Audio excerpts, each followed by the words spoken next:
We question our daily position, seeking answers and definitions. Get the queries off your chest with Ahkam SOS.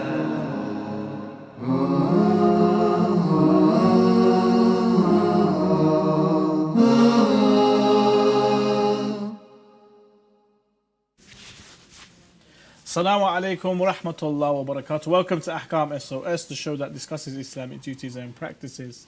Before we begin the show, I'd just like to make an announcement that this will be the last episode before the 24th, I believe, will be coming out, the 24th of Ramadan.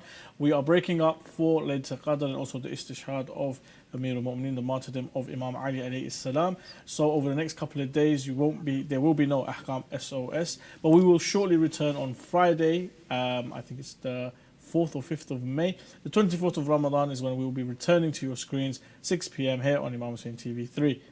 This is a live show, and so we do take in all of your questions. If you have any questions you would like to ask, send them in via the WhatsApp, the email address. You can call us tonight, 0203-515-0199. If you're watching on Facebook or you're watching on YouTube, you can send your questions in the comment section.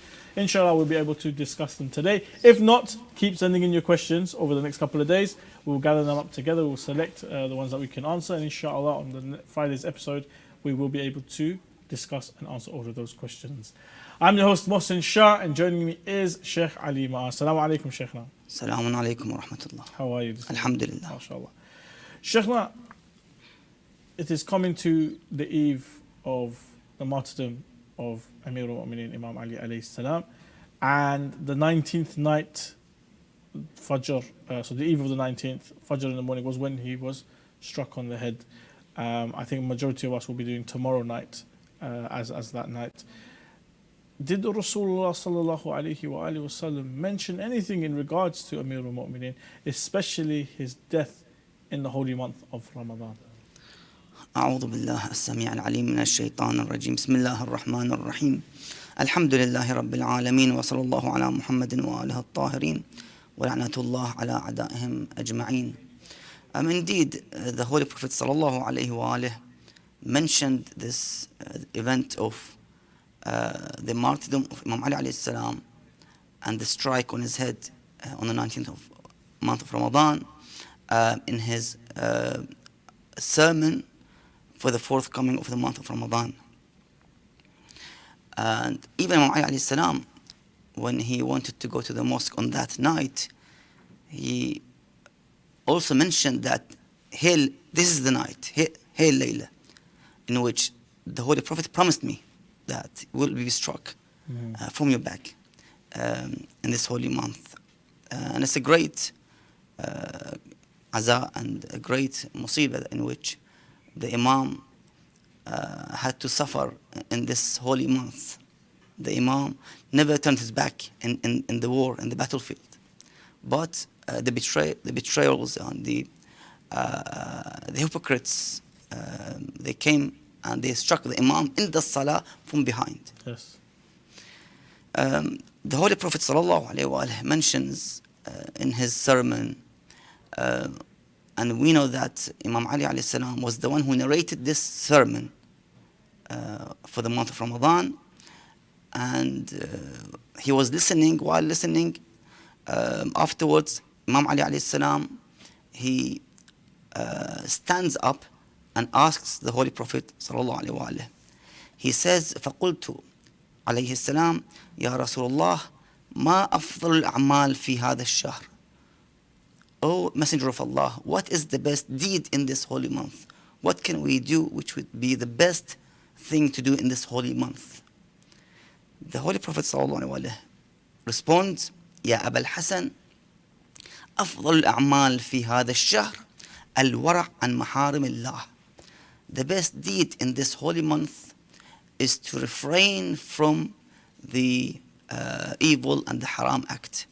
To have this wara', to have this shield and protection from the maharim Allah, what has been prescribed as forbidden and haram. The best thing is to avoid haram, is to refrain from the what is known to be haram in Sharia, from backbiting, from lying, from cheating, from looking at the haram scenes, all types of haram. We try to stop all types of haram with the barakah of this holy month. And it's one of the best deeds, according to Afdal al-A'mal. Best deed in this holy month is to refrain from the acts of haram. And I shall come back to the Prophet's foretelling the Imam about his martyrdom, inshallah. Inshallah. Shaykhna, is it allowed for a man's wife or his daughter to stand next to him in prayer? His Eminence, the Grand Ayatollah Sayyid Sistani, has an opinion on this. What does he say? Well, the Sayyid mentions that no, they can't stop or stand next to him or in front of him in salah. Even if it's salah mufrada, not jama'ah. Let's say the husband and the wife, or the daughter and the father, or the brother and the sister who are in this age of adolescence, they stand in the same room and pray. According to Ayatollah Sistani, he won't accept this unless there's a barrier between them. There's a wall, for example, some kind of a barrier, curtain. Yes, they can stand next to each other and pray with that barrier. But to be next to each other with no barriers in the same room, they don't really accept it. I think Ayatollah Shirazi he wouldn't mind for this mas'ala, he wouldn't mind. So it depends on the marja you follow. But in overall, this is mentioned that for some of the ulama that you can't pray next to a woman, next to her, even if salah for ada. I think some would consider as mubtil to the salah. على كل حال, we have to see which marja considered as to be batil. So yes, Ayatollah Sistani won't accept this issue. Sharing a question from one of our viewers, and that is it makruh to close your eyes during prayer? Again, with the opinion of His Eminence the Grand Ayatollah Sayyid Sistani. He would mention that it is permissible, but it is makruh, discouraged. The one shouldn't basically pray and close his eyes. Open your eyes and point with your eyes towards the turba, the place of your sujood. Back to the topic of Imam Ali alayhi salam's shahada. When the Holy Prophet answered the Imam about his query of what is the best deeds in this holy month, and when the response came that to refrain from the acts of haram, to abstain, to protect yourself from the haram, الورع عن محارم الله, يقول أمير المؤمنين عليه السلام, the Imam says, ثم بكى رسول الله صلى الله عليه. I saw Rasulullah crying.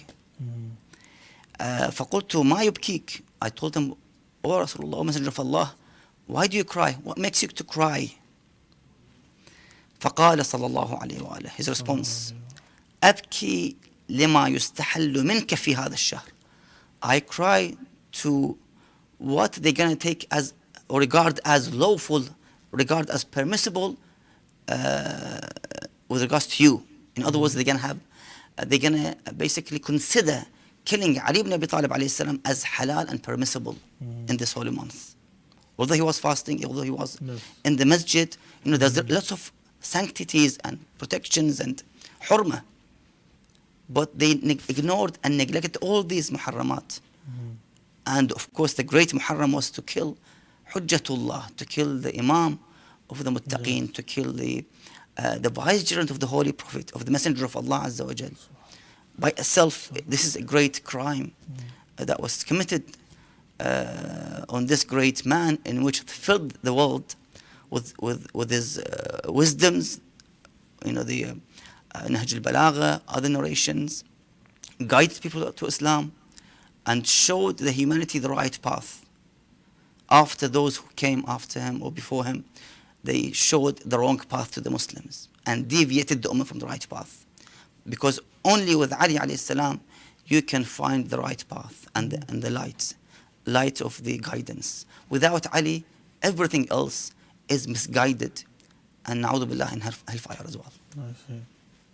Awesome. Sheikh, another question from one of our viewers, and that is it permissible to switch from one living marja, to another living marja if it becomes evident that the other mujtahid is more learned? Yes, as long as there's evidence or there is a reason for switching your marja, yes, it is permissible. You can, for such purposes, the one to move to another marja. That should be sufficient find. Sheikh, now, dolls and stuffed animals, are they considered to be statues, and are they forbidden to be brought and kept in the house? No, it is permissible for to be owned for the purpose of the children to play with.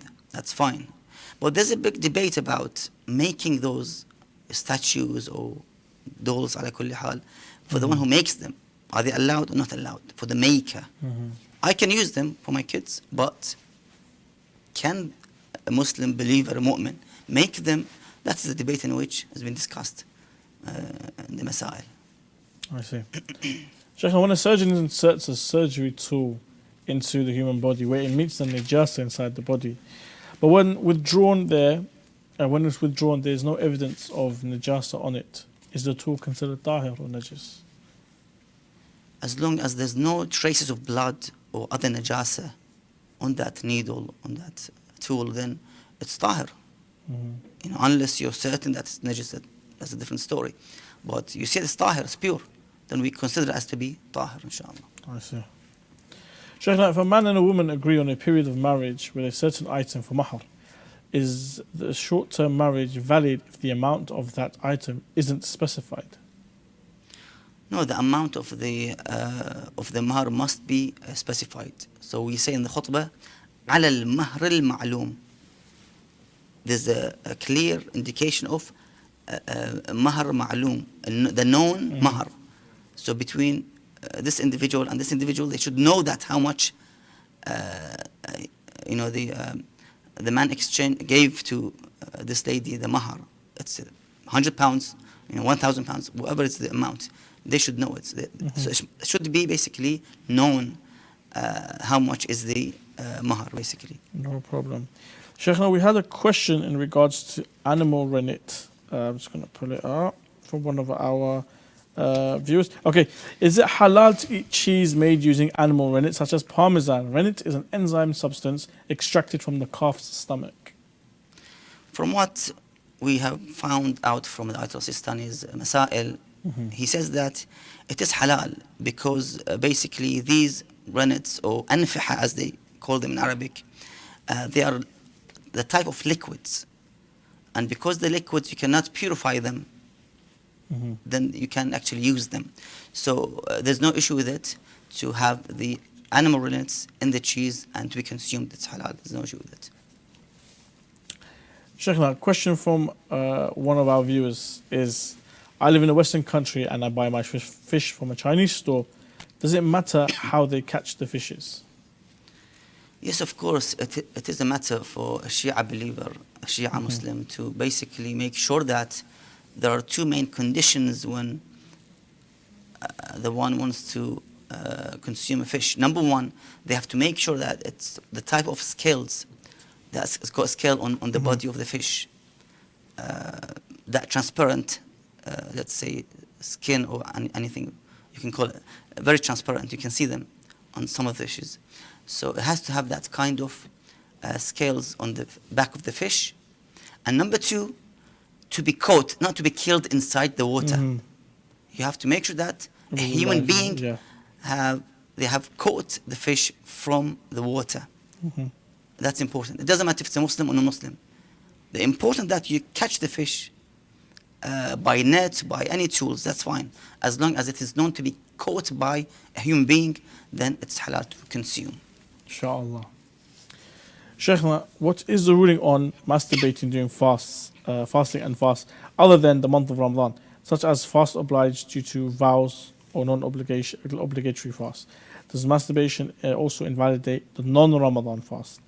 According to His Eminence Ayatollah, the Grand Ayatollah Sayyid Hakim, Sheikhna, masturbation, as we know, during the holy month of Ramadan, it renders the fast void.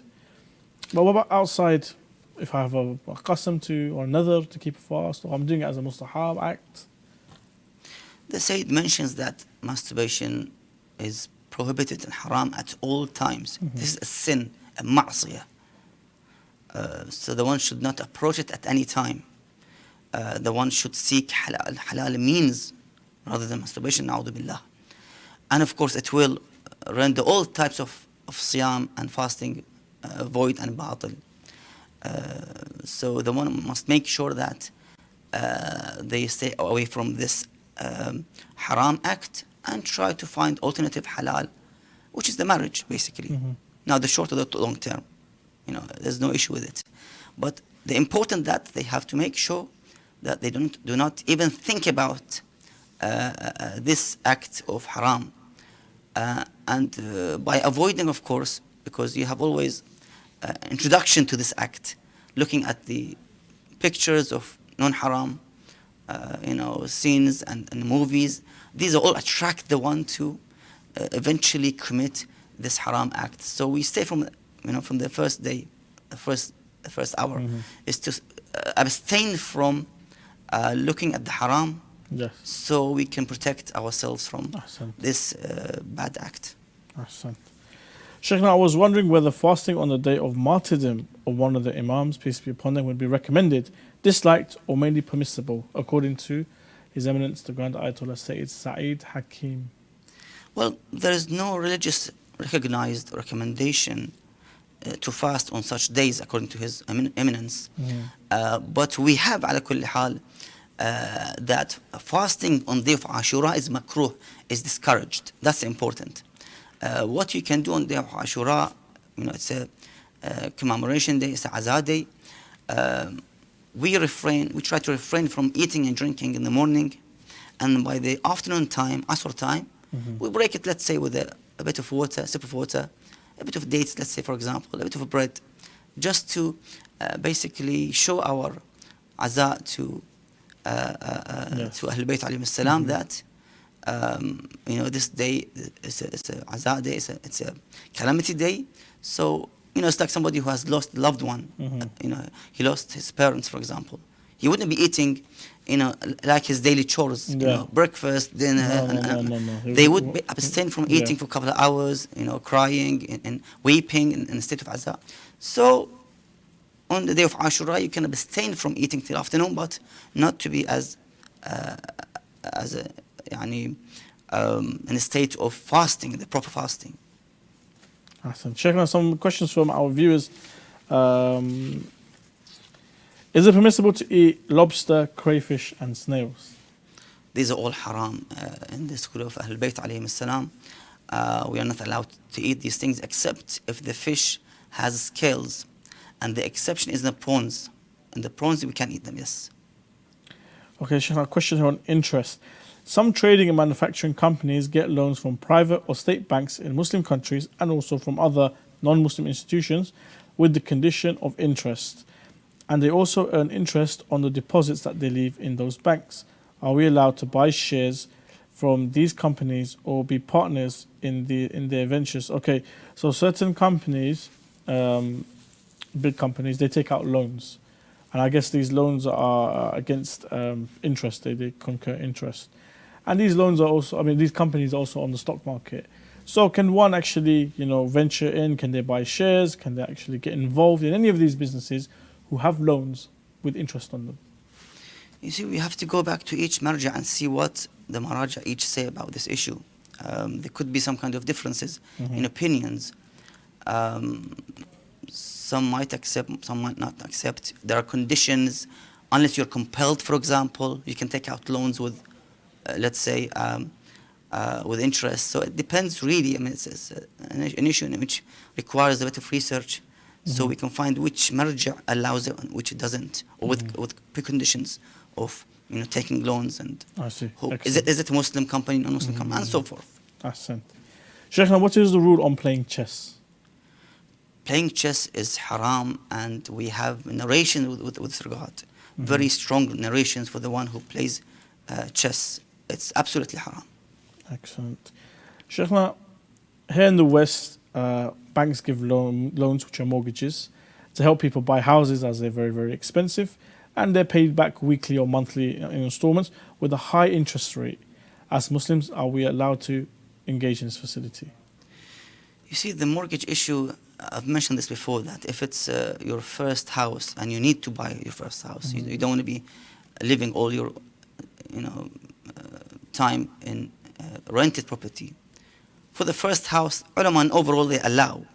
I don't know if there's any opposite opinions with this regard, but in overall they allow it as a first house. One you have to live in. You are compelled. You need this house, then you can. But the problem is with the second and third house for investment, for example. That's the problem in which there is an issue with it. Shaykhna, is alcohol used in perfumes najis?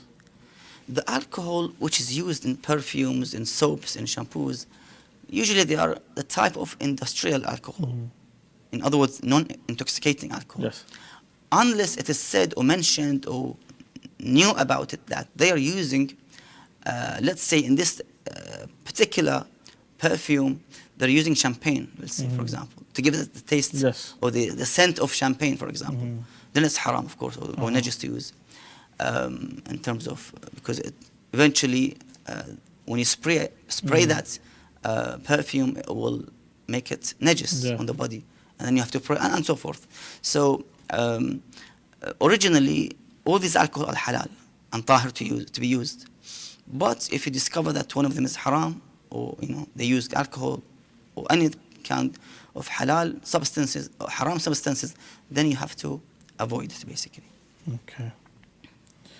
Shaykhna, after ghusl, is it obligatory to wash our head 3 times? After ghusl of janaba? It just says after ghusl. Let's say it's a wajib ghusl. It's just straightforward. You wash the head, the right side and the left side, and that's it really. There's no need to wash 3 times. Okay, excellent.